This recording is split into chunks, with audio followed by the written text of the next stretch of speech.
There's nothing quite like the experimental joy of playing a game as a blank slate with no prior knowledge of its story or even its gameplay style, then just being completely blown away by the experience. Now, of course, we're not talking about playing games while deprived of your ocular facilities, that wouldn't make any sense, but instead just not engaging in the discourse or seeing spoilers before you check it out for yourself. I'm Jess from WhatCulture, and here are 10 video games you need to play blind.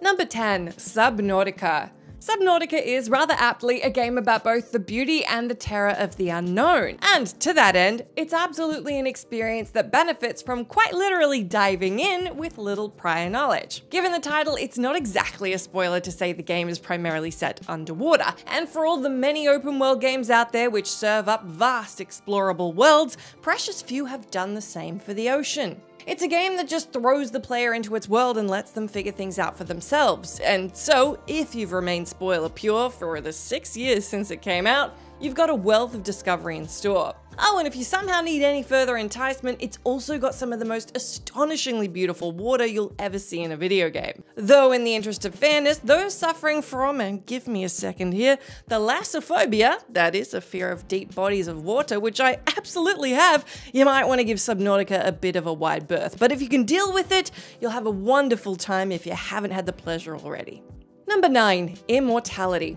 Immortality is the most recent video game from Sam Barlow, and given his prior works include Her Story and Telling Lies, it shouldn't be too much of a surprise to say that his latest follows in a similar vein, but also comes at it from quite a different approach. Immortality represents an incredibly ambitious scaling up of Barlow's penchant for detective stories. The player again forced to use video to solve a mystery, albeit in a totally different way to Barlow's previous games. The result is one of the most intoxicatingly bizarre and envelope-pushing games of the past decade. One brought to life by phenomenal performances from its cast, outstanding production design, and some incredibly clever twists that you almost certainly won't see coming. There's a moment where Immortality clicks and the nature of its mesmerizing conceit becomes clear to the player, solidifying that Barlow is operating in uncharted waters and doing something that the video game medium genuinely hasn't seen before. If that sounds like extremely lofty praise, just trust us, you really need to experience this one for yourself, because once you know, you know. Number 8, Brothers: A Tale of Two Sons. Though it's been out for more than a decade now, if you've made it to 2024 without playing Brothers: A Tale of Two Sons or being spoiled about it in any way, you have to pick up the remake. The directorial debut of innovative designer Joseph Fares, who also did A Way Out and It Takes Two, Brothers is a game which cleverly upends player expectations of adventure games in terms of both narrative and gameplay. It has a unique, ingenious control system which allows players to control both siblings simultaneously. It expertly places players in the shoes of its central characters along their perilous journey. It's worth saying little more than that. The particulars of the stirring story are best discovered for yourself, and considering it can be beaten in an afternoon, there's no reason not to give it a go. Once you've experienced it, it'll surely rattle around in your brain for years afterwards. Number 7, Outer Wilds. If you enjoy exploration and unraveling a fascinating mystery, there's no reason not to play Outer Wilds, the remarkable debut game from studio Mobius Digital. It's a game that benefits so enormously from knowing nothing about its story or gameplay loop, because the act of discovery is such a crucial component of the overall experience. While Outer Wilds is admittedly a relatively tricky game at times, and you couldn't be blamed for seeking online help at certain points, in the very least you should absolutely let the game onboard you blindly and get a feel for what it is before venturing to YouTube for assistance. And yet, if you've got the patience for it, it's still a game that's best played in a bubble without consulting any outside sources. Just make sure you don't accidentally buy the Outer Worlds by accident. They came out very close to each other, and personally I really like the Outer Worlds as well, but it's an RPG, so you will be confused by this entry. It's an easy mistake to make, admittedly, and you might have a good time either way, but it's not the one we're talking about. Number 6, Prey, 2017.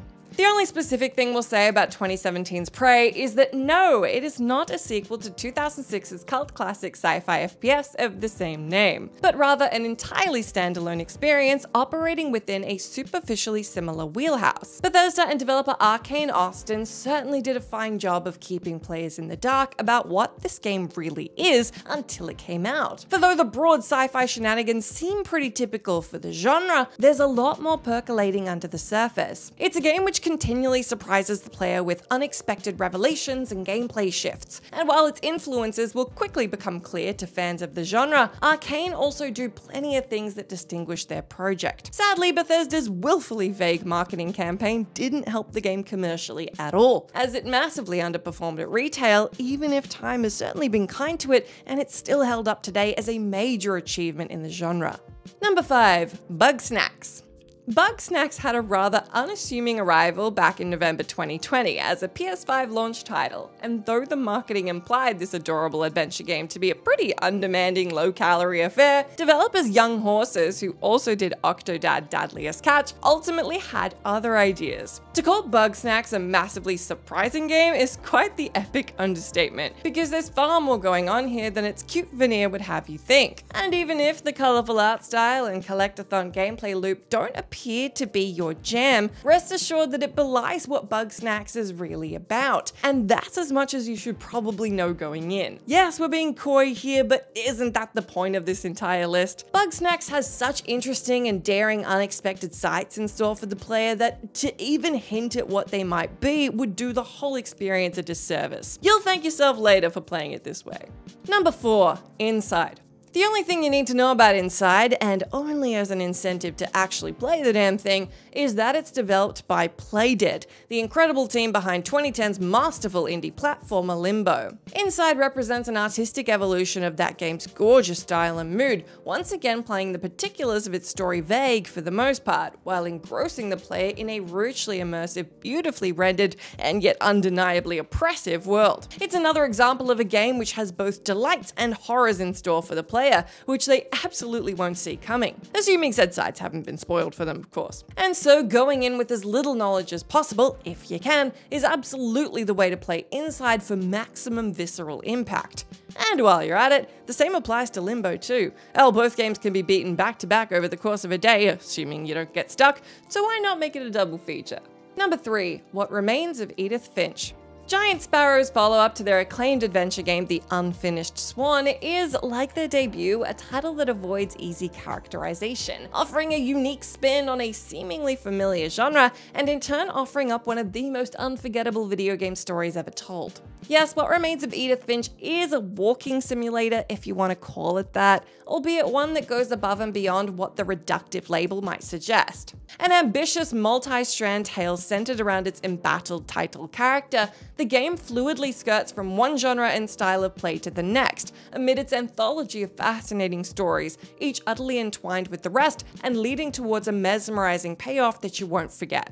Given that it's just 2.5 hours in length, barely the runtime of a new movie these days, it's also a refreshingly streamlined experience, boiled down to its most entrancing components, and yet creating core memories that'll stick with, even haunt you, for years to come. Number 2. Slay the Princess. Released rather quietly last October, visual novel Slay the Princess quickly became something of a viral hit, owing to its wildly expectation-defying nature. Without getting into too much detail, Slay the Princess cleverly inverts gaming's moldy damsel in distress trope by tasking the player with murdering a princess who, at first glance, appears to be a harmless prisoner in need of rescue. Black Tabby Games' gorgeous, brilliantly voice-acted exercise in mood and meta-narrative leaves players uneasy from the jump, and continually takes surprising left turns, ensuring you're never quite sure where it's going to go. It's a game where confirming the primary genres even seems like it's saying too much, so given that it costs a pretty typical indie game price tag, you're best advised to just take the financial punt and experience the insanity for yourself. If you've had your fill of all the mega-budget AAA fare released throughout the past year, Slay the Princess is a hugely welcome tonic in the oasis, a sharp, often shocking breath of fresh air. Number 1. Journey.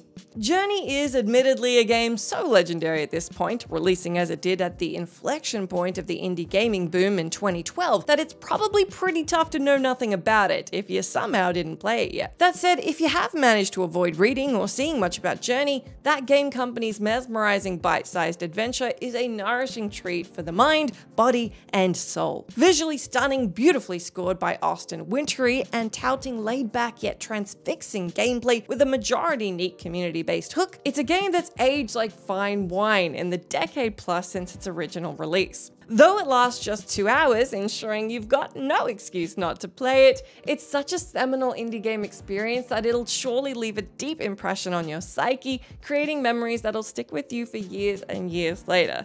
Personally, I still remember playing this one through in one sitting when it came out with a person online that I have never met and will never meet, and it was a massive, meaningful experience.